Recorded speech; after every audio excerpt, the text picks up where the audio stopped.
ഒരു സ്ത്രീ പ്രസവിച്ചു എന്ന് കേൾക്കുന്നത് അത്യപൂർവമായ കാര്യമൊന്നുമല്ല. പക്ഷെ ഇവിടെ സാറ ഗർഭം ധരിച്ച ഒരു മകനെ പ്രസവിച്ചു എന്ന് പറയുമ്പോൾ ഏതാണ്ട് 25 വർഷങ്ങൾക്ക് മുമ്പ് ദൈവം അബ്രഹാമിന് കൊടുത്ത വാഗ്ദത്തം, സാറയ്ക്ക് കൊടുത്ത വാഗ്ദത്തം ദൈവം നിവർത്തിച്ചു. അതുവരെയും അവർ ചിന്തിച്ചത് ഇനി ഞങ്ങൾക്കൊരു മക്കൾ ഉണ്ടാകുകയില്ല, അസാധ്യമെന്നായിരുന്നു. സാഹചര്യങ്ങളിലേക്ക് നോക്കിയാൽ, ശരീരത്തിലേക്ക് നോക്കിയാൽ, സ്വന്തം ജീവിതത്തിലേക്ക് നോക്കിയാൽ സാധ്യമല്ല എന്നുള്ള ആ സാഹചര്യമാണ്. കാരണം സാറയുടെ ശരീരം ചുക്കിച്ചൊളിങ്ങി തുടങ്ങി, അബ്രഹാമിന്റെ ശരീരവും വാർദ്ധക്യത്തിന്റെ അതിപ്രസരത്തിലേക്ക് വന്നു കഴിഞ്ഞു. ഈ 75-ാമത്തെ വയസ്സിൽ അബ്രഹാമും 65-ാമത്തെ വയസ്സിൽ സാറയും ചിന്തിച്ചു കാണും, ഇനി സാധ്യതകളില്ല.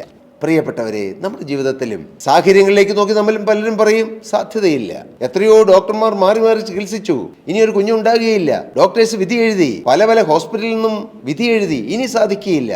ജീവുള്ള ദൈവം പറയും അസാധ്യതകളെ ഞാൻ സാധ്യമാക്കുമെന്ന്.